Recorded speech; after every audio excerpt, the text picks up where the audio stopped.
It was hard to even fathom how tragic and horrible it was. This morning on Connecticut's news station, a day that gripped our state, a day that created cause for change. Now people are remembering the tragedy that took many lives. Fox 61's Lindsay Kane with more that's happened in the 11 years later. Stopping thieves from taking your packages right off your porch will provide you with options you have to secure your package. And rent prices dropping again this month. How much less tenants are paying heading into the new year. All local, all morning. This is Fox 61, Connecticut's news station. Good morning. Thanks for joining us here on Fox 61 and Fox 61 Plus. I'm Rachel Piscatelli in for Erica and Tim this morning. And of course, we want to take a live look outside over Hartford, New Haven, and Mohegan Sun. We're getting a check on the forecast like we often do this morning. We're going to check in with meteorologist Matt Scott. We've done it. We've taken over. I think I might say that every hour. I just have this feeling that at some point, pay attention, because she's going to unleash her demands. And, Tim I don't know what they are yet. Tim and Erica, you want back in? Here's what you need to do. Good morning to you. Brisk and chilled Thursday today. Temperature's a little low thanks to a little wind.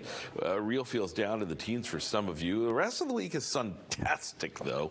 And that includes the weekend, which starts dry, may end wet. We'll talk about that coming up. Satellite radar picture is quiet. Little bit of light snow pushing out of Syracuse. Not a big deal, not playing into our forecast. Current temperatures range from 22 in Torrington up to 30 in New Haven. That's it. 28 in the capital city. Groton's got that too. Add some wind out of the north and west, 5 to 10 miles an hour, and you put it all together, you get a real feel. 15 in Torrington and Windsor Locks, 19 New Milford, 18 in Waterbury, even at the shoreline, 20 degrees in Groton. So yeah, it's a little chilly out there. Planner, chilly, sunny, breezy, with numbers just a little bit under normal. I mean, 38 it's chilly, but it's not far off from the normals for mid-December. Coming up, we'll talk about the weekend forecast. You're going to want to hear that. That's in a few minutes. What you got in traffic, Rachel Piscatelli? Matt, we're following a crash over in Southington this morning. We'll take a live look outside there where you can see that we have emergency crews that are out there. This is described as a one-vehicle crash out by exits 33 and 32 on the westbound side of 84. That right lane blocked this morning, so cars are slowly getting by.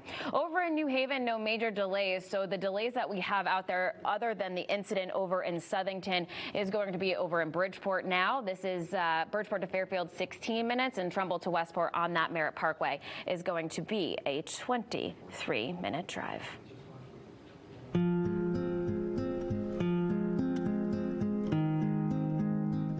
Well, today marks 11 years since the Sandy Hook school shooting. 20 children and 6 adults lost their lives. And since then, our state has taken steps towards passing gun control measures. But across the nation, advocates say more needs to be done. So Fox 61's Lindsay Kane is live outside the Capitol building with these details. Lindsay.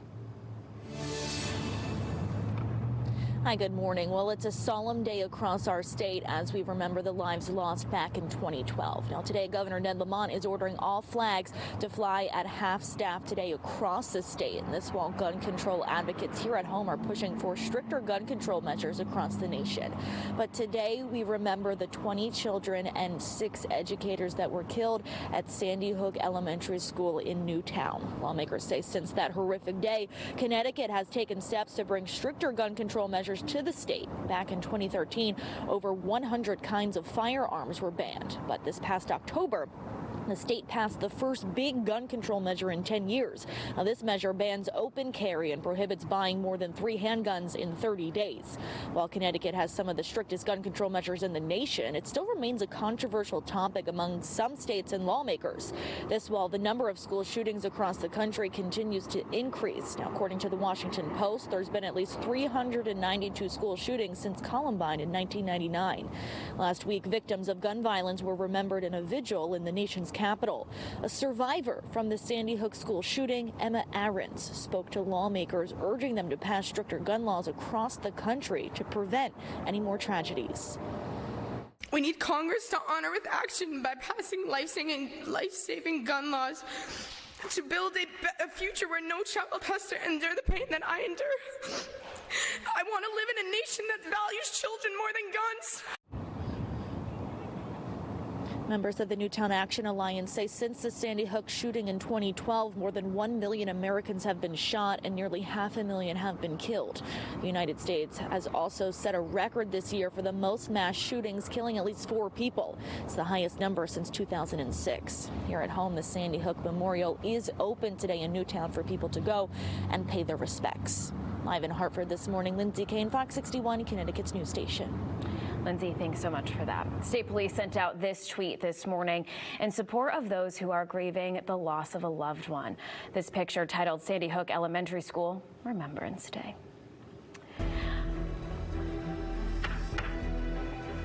Well, in court, a man considered a person of interest in the death of a visiting nurse in Willimantic is expected to face a judge today. Michael Reese is accused of violating his probation. He also faces drug and theft charges. Police arrested him after finding him at a home where they found Joyce Grayson's body. Officers say he had Grayson's belongings in his possession. Reese was on probation for an alleged assault charge in 2006. He's now being held on $1 million bond. Authorities have not charged him in connection with Grayson's death. And new this morning, police in Wethersfield are looking for 2 people accused of an armed robbery. It happened just before 10:30 last night at the O'Reilly's Auto Parts store on the Silestine Highway. Police say the suspects had masks on and took money and items before running away. As of this morning, police say the suspects have not been located. No injuries were reported in this incident. If you know anything or saw anything, please give police a call. A Torrington Middle School student under arrest accused of threatening to bring a bomb to school. Police say that student hacked into a classmate's email account to send that threat. Police say it was not credible. They believe the student in question was trying to get his classmate in trouble. The student accused of sending the message is suspended from school. Officers say classes will go on as normal today. And a new look at street takeovers in Milford and Derby streets over the weekend. The police department say new video paints a better picture of what police officers were facing as they tried to shut down the dangerous event. They say fireworks were thrown at them and their police cruisers. One officer was even punched and targeted. It's very fortunate when you saw everything the way it went down and to see that nobody was injured. Disgusted. We're fed up with this bad behavior. At the same time, there was a 911 emergency call that our emergency management people could not get to. Police are asking anyone with information on either of these takeovers to give them a call. They're posting several pictures of the people involved online and pushing people to check it out. A link posted for the FBI for intel. We have that available for you on fox61.com. And the state's Public Utility Regulatory Authority, also known as PURA, is holding its 3rd public hearing today on Connecticut's water company's proposal to raise rates. The Clinton-based utility provides water and fire protection services for over 360,000 Connecticut residents. It's asking state regulators to raise its rates by 18.1% in July. So what could this mean for you? Well, that depends on where you live. The increase may add between $18 to $58 to an average bill every 3 months. PURA is seeking customer input, which will be used to approve or deny the rate hike. If you want to give your opinion on the change, you can join the Zoom call today at noon. Details on how you can do so can be found also on fox61.com under the sections link. Former Stone Academy nursing students have a reason to be excited today. Griffin Hospital School of Allied Health Careers will cut the ribbon on a new facility. This site will help those who were in a nursing program at the Stone Academy become the next generation of healthcare professionals. There's a state-of-the-art simulation technology to help students learn the best skills needed to become a nurse. The school closed its doors back in February due to a compliance issue. The event is happening at the hospital's Naugatuck campus at 10 a.m. Well, still to come on Connecticut's news station, Congress approving an impeachment inquiry into President Joe Biden. What one lawmaker says this will cause. Plus, the U.S. getting backlash over its handling of the Israel and Hamas war. Who the White House is blaming for the ongoing deaths of Palestinians.